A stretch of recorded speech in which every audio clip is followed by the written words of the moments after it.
Hello friends, welcome to official exam point. देखिए, हमने एक प्रैक्टिस सेट सीरीज शुरू कर रखी है और उसके अंदर हमने 4 प्रैक्टिस सेट कंप्लीट कर लिए हैं भाई। और वो सारे प्रैक्टिस सेट के अंदर जो क्वेश्चन है ना, वो सारे प्रीवियस से रिलेटेड हैं।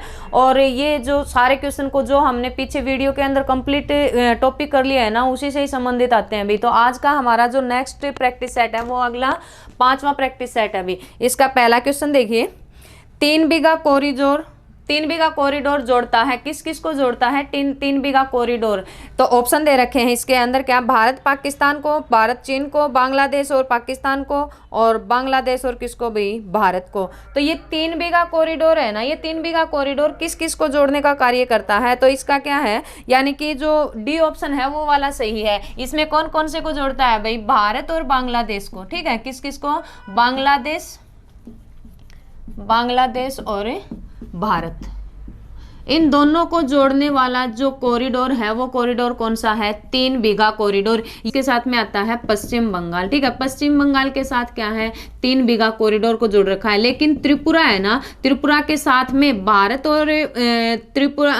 का त्रिपुरा और बांग्लादेश के बीच में कौन सी रेखा आती है भाई? तो वो है शून्य रेखा। ठीक है, कौन सी आती है यहाँ पर? शून्य रेखा। तो इसका डी ऑप्शन क्या है? सही है। ये ध्यान रखना, भारत और किसके बीच में? बांग्लादेश के बीच में। नेक्स्ट क्वेश्चन है, मानचित्र बनाने के विज्ञान को कहते हैं। जो मानचित्र जो बनाया जाता है उसको किस नाम से जाना जाता है? ऑप्शन दे रखे हैं, क्या? कार्टोग्राफी, जियोग्राफी, कोपोलॉजी और जियोलॉजी। जो यानी कि मानचित्र बनाए जाते हैं उसको किस नाम से जाना जाता है? तो उसको कहा जाता है कार्टोलॉजी। ठीक है, क्या कहते हैं उसे? कार्टोलॉजी कहा जाता है। और जो ये तो मानचित्र बनाने वाले जो कला है उसको, लेकिन जो मानचित्र बनाने वाला जो व्यक्ति है ना, उसको किस नाम से जानते हैं? तो उसको कहा जाता है कार्टोग्राफर। ठीक है, क्या कहते हैं उसको? कार्टोग्राफर कहा जाता है। कार्टोग्राफी जो मानचित्रों से संबंधित जो अध्ययन किया जाता है वो कार्टोलॉजी होता है। और जो यानी कि इसको मानचित्र बनाने की जो कला है उसको क्या कहते हैं? कार्टोग्राफी। कार्टोग्राफी। ठीक है, किसके नाम से जानते हैं इसको? कार्टोग्राफी के नाम से जानते हैं। तो इसका क्या है, या कौन सा ऑप्शन भाई? इसका ए ऑप्शन क्या है? सही है। ये ध्यान रखना, कार्टोग्राफी। मानचित्र बनाने की कला कार्टोग्राफी, मानचित्र बनाने वाला व्यक्ति कार्टोग्राफर, और मानचित्रों से संबंधित अध्ययन करना कार्टोलॉजी। नेक्स्ट क्वेश्चन है, निम्नलिखित में से भारत का कौन सा पड़ोसी देश स्थल सीमा से घिरा हुआ नहीं है? यानी कि जो भारत के पड़ोसी देश हैं उनमें से कौन सा देश है जो स्थल सीमा से नहीं घिरा हुआ है? ऑप्शन दे रखे हैं, क्या? म्यांमार, भूटान, नेपाल और अफगानिस्तान। तो इनमें से है ना, जो ऑप्शन दे रखे हैं इनमें कौन सा देश है जो स्थल सीमा से नहीं घिरा हुआ है? तो इसका कौन सा भाई? इसका बी, ये ए ऑप्शन क्या है? सही है। कौन सा? म्यांमार। म्यांमार देश है ना, म्यांमार देश की सीमा किस किस के साथ में लगती है? तो इसकी सीमा है वो लगती किसके साथ में भाई? ये बंगाल की खाड़ी के साथ में। ठीक है, यानी कि सागर या महासागर, बंगाल की खाड़ी के साथ में। तो इसकी बंगाल की खाड़ी के साथ में क्या लगती है? इसकी सीमा लगती है। ये ध्यान रखना। लेकिन 3 है ना, 3 जो देश हैं कौन कौन से? एक तो नेपाल, ठीक है, नेपाल है, और दूसरा कौन सा? भूटान है, और तीसरा कौन सा? अफगानिस्तान। ये तीनों क्या हैं? ये तीनों देश किसके साथ है? स्थल सीमा से क्या है? ये घिरे हुए हैं। तो ए इसका क्या है? सही आंसर है। कौन सा? म्यांमार। म्यांमार की सीमा जल के साथ में भी लगती है और स्थल के साथ में भी लगती है। इस कारण से इसका सही आंसर है ए है भाई। नेक्स्ट क्वेश्चन है, निम्नलिखित में से कौन सा शहर पोटोमेक नदी के घाट पर स्थित है? ऑप्शन दे रखे हैं, क्या? बर्लिन, इस्लामाबाद, वाशिंगटन डीसी और हैड्रिड। जो पोटोमेक नदी है, पोटोमेक नदी के किनारे कौन सा शहर बसा हुआ है? तो पोटोमेक नदी के किनारे वाशिंगटन डीसी। ठीक है, कौन सा है? वाशिंगटन, और वाशिंगटन डीसी शहर बसा हुआ है। लेकिन वाशिंगटन डीसी किसकी राजधानी आती है भाई? वाशिंगटन डीसी है यूएसए की। ठीक है, किसकी राजधानी है?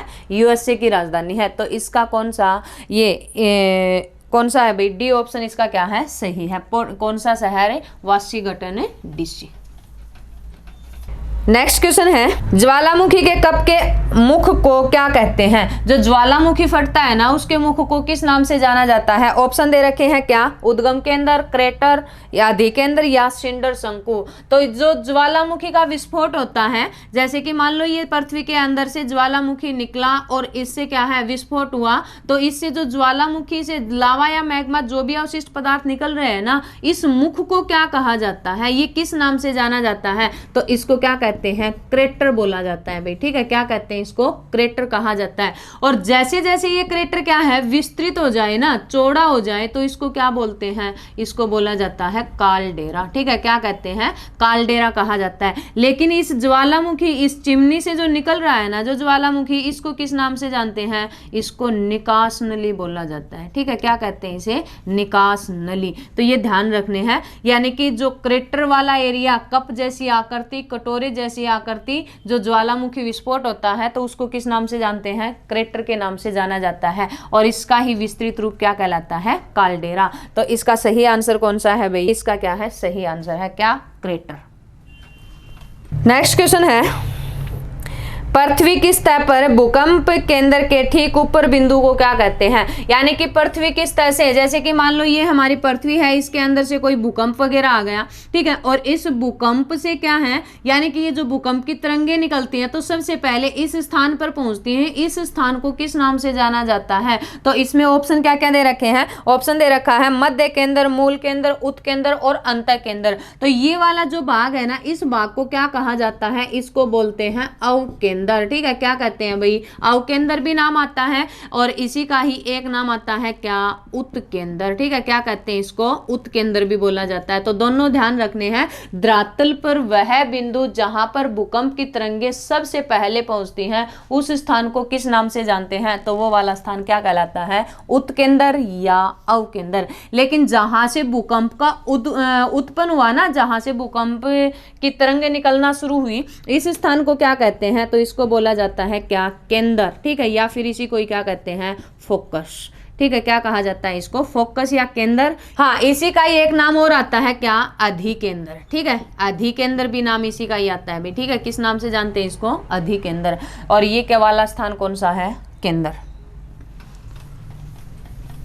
नेक्स्ट क्वेश्चन है ज्वालामुखी की सक्रियता अधिक पाई जाती है, कौन सा एरिया है जहां पर सबसे ज्यादा ज्वालामुखी विस्फोट होते हैं। ऑप्शन दे रखे हैं इसके अंदर क्या, जापान में, कोलंबिया में, न्यूजीलैंड में या हवाई में। तो इनमें से कौन सा सही है, यानी कि सबसे ज्यादा ज्वालामुखी फटते हैं ना, तो सबसे ज्यादा ज्वालामुखी फटते हैं कहां पर, प्रशांत महासागर में। ठीक है, कहां फटते हैं भाई, प्रशांत महासागर के अंदर। और प्रशांत महासागर में भी बात करें ना तो कौन से द्वीप के पास में फटते हैं, तो ये आते हैं हवाई द्वीप। ठीक है, कहां पर है, हवाई द्वीप। हवाई द्वीप किसका द्वीप है भाई, ये हवाई द्वीप है उत्तरी अमेरिका का। ठीक है, कहां का है, उत्तरी अमेरिका का एक द्वीप है हवाई द्वीप।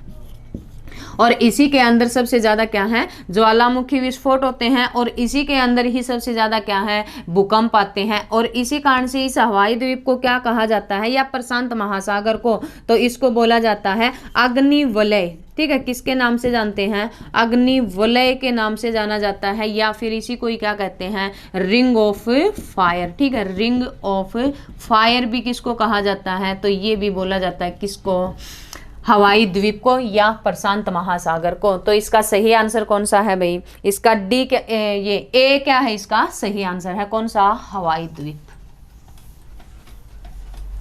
नेक्स्ट क्वेश्चन है पृथ्वी के भूपरपट्टी तथा मेटल के बीच की सीमा को क्या कहते हैं। यानी कि जो हमारी पृथ्वी है ना, ये जैसे कि मान लो पृथ्वी है, इसकी 3 परत आती हैं। ये 3 परत कौन कौन सी, ये वाली भूपरपट्टी, ये वाला भाग मेटल और ये वाला भाग क्या है, क्रोड वाला एरिया है। तो भूपरपट्टी और मेटल, इन दोनों के बीच की ये जो लाइन है ना, इस लाइन को किस नाम से जाना जाता है, तो इसको बोला जाता है क्या भाई, मोहो असंतति। ठीक है, क्या कहते हैं इसे, मोहो असंतति के नाम से जानी जाती है, कौन सी, ये वाली लेयर, इसको इस नाम से जानते हैं मोहो असंतति। तो ए इसका क्या है, सही आंसर है। अगर इसकी बात करें किसके केंद्र यानी कि जो क्रोड वाला एरिया है और कौन सा, मेटल वाला, इसके बीच ये जो भाग है, ये जो लाइन है, इसको किस नाम से जानते हैं, तो इसको बोला जाता है गुटेनबर्ग।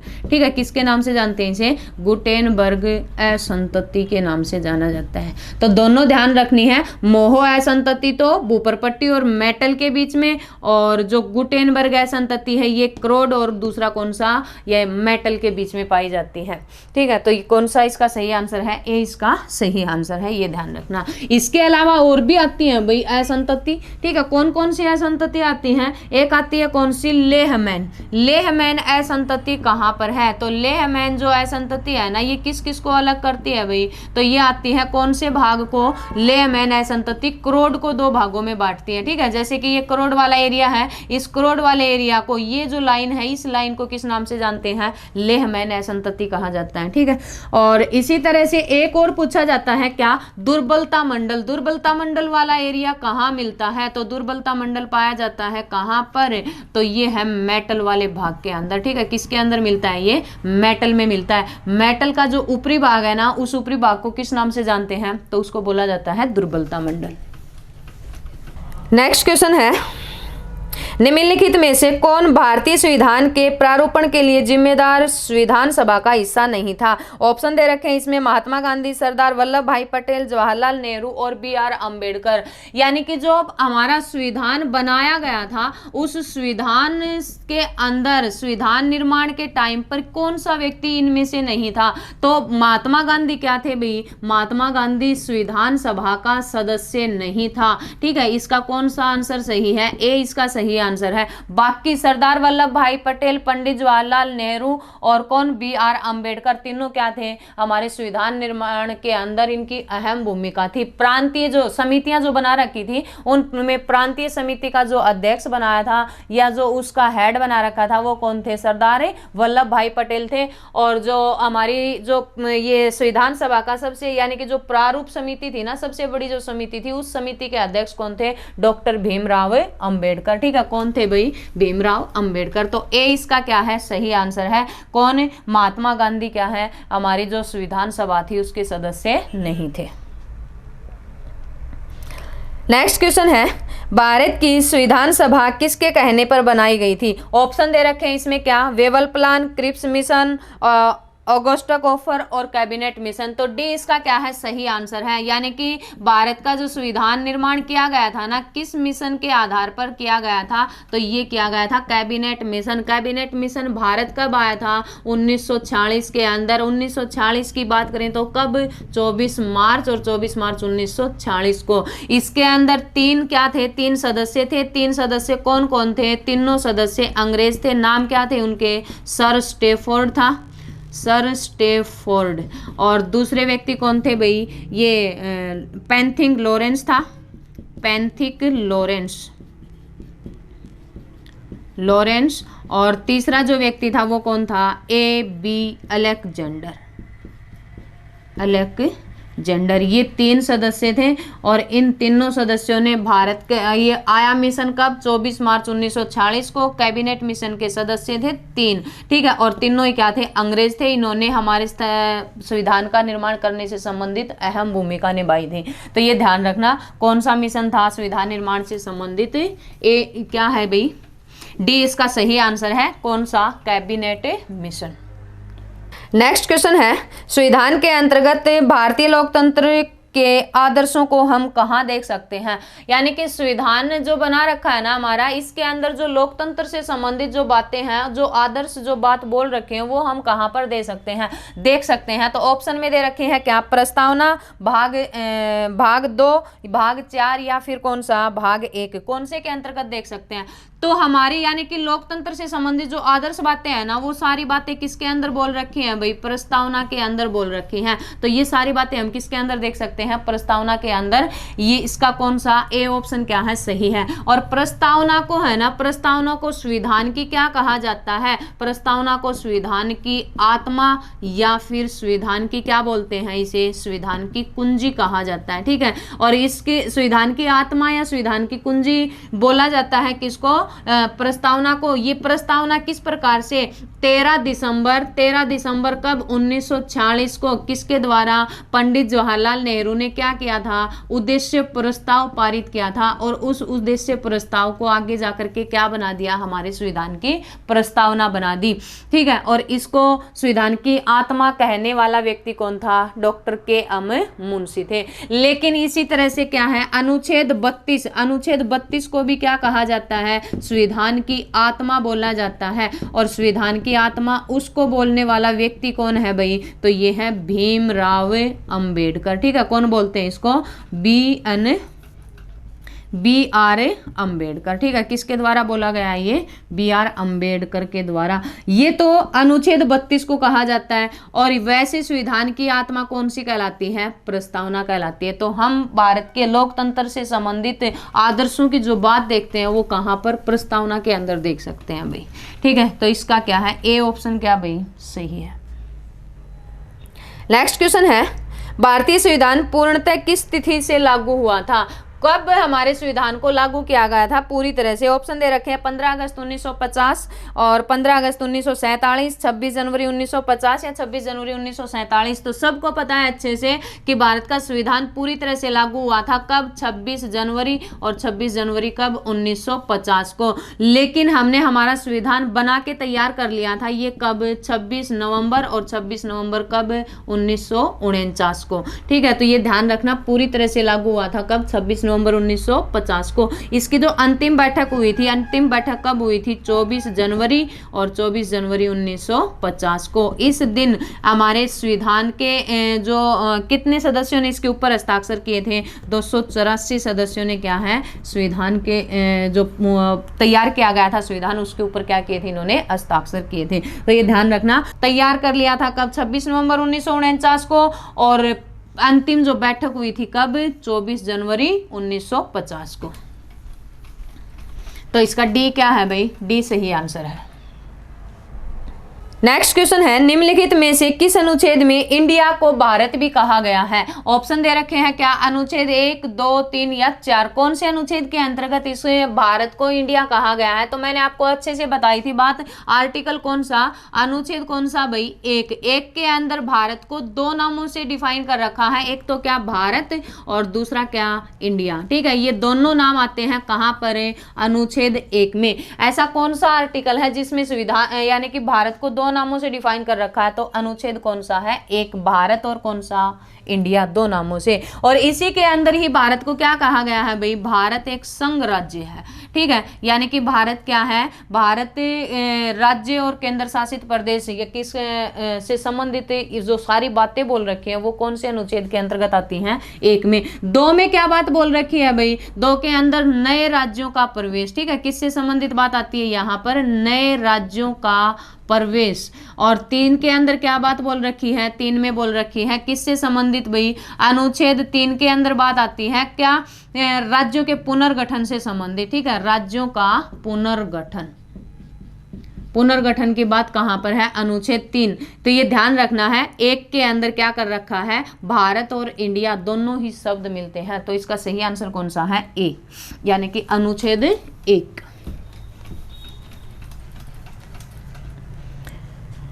नेक्स्ट क्वेश्चन है, भारत की संविधान सभा का संवैधानिक सलाहकार कौन था। कौन व्यक्ति थे जो भारत की संविधान जो सलाहकार बना रखे थे। ऑप्शन दे रखे हैं, डॉक्टर राजेंद्र प्रसाद, बी.आर. अंबेडकर और बी.एन. राव या डॉक्टर के.एम. मुंशी। तो संवैधानिक सलाहकार के रूप में किस व्यक्ति को चुना गया था, बी.एन. राव को चुना गया था, ठीक है।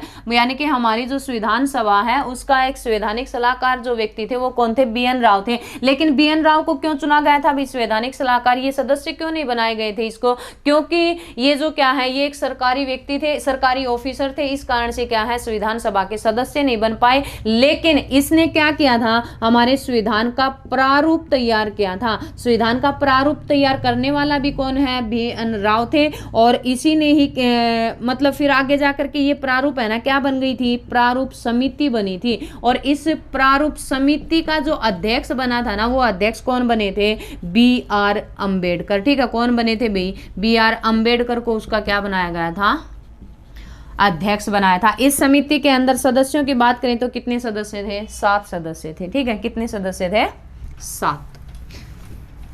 तो इसका सही आंसर कौन सा है, सी इसका सही आंसर है भाई। नेक्स्ट क्वेश्चन है, संविधान का कौन सा भाग नागरिकता के प्रावधानों से संबंधित है। ये ऑप्शन दे रखे हैं क्या, 2, 3, 5 और कौन सा, 4। तो कौन से के अंदर, यानी कि जो हमारे नागरिकता से संबंधित बात आती है, देखिए भाग हमारे वर्तमान में बात करें तो कितने हैं भाई, 22 का भी जिक्र आता है, लेकिन कितने, 25 किस प्रकार से हैं, जैसे कि 22 या इसके अंदर है ना 22 में ही कौन सा, जैसे कि ये वाला अनुच्छेद भाग कौन सा आता है, भाग 4 है, 4 के अंदर क्या ऐड किया, क ऐड किया। तो इस तरह से है ना, या ऐड कर करके कितने बना दिए, 25, लेकिन वैसे कितने आते हैं, 22 ही आते हैं। अब इसमें जो भाग कौन सा, भाग 1 की बात करें तो किसका वर्णन आता है भाई, राज्यों से संबंधित बात आती है, किसकी, भारत के राज्य और केंद्र शासित प्रदेश। अनुच्छेद ये भाग 2 है, भाग 2 के अंदर किसका वर्णन आता है, तो भाग 2 में वर्णन है नागरिकता का। ठीक है, किसका वर्णन है, नागरिकता का वर्णन है। और ये नागरिकता का वर्णन अनुच्छेद कहां से लेकर के, अनुच्छेद 5 से लेकर के कहां तक, 11 तक। तो भाग 2 के अंदर नागरिकता, और अनुच्छेद कहां से, 5 से लेकर के कहां, 11 तक। तो इसका सही आंसर कौन सा है, ए इसका सही आंसर है। कहां पर जिक्र आता है नागरिकता का, भाग 2 के अंतर्गत आता है। भाग 3 के अंदर किसका जिक्र आता है भाई, भाग 3, और भाग 3 में बात आती है किसकी, मौलिक अधिकारों की। ठीक है, किसकी बात आती है यहाँ पर, मौलिक अधिकार। तो ये भी ध्यान रखना, भाग 1, 2, 3 कौन से में किस चीज़ का वर्णन है, तो अच्छे से ध्यान रखना भाई। वीडियो अच्छी लगे तो लाइक करना, शेयर करना, और चैनल सब्सक्राइब जरूर कर लेना भाई, ताकि हमारी हर वीडियो आपके पास में पहुंचते रहे। Thank you.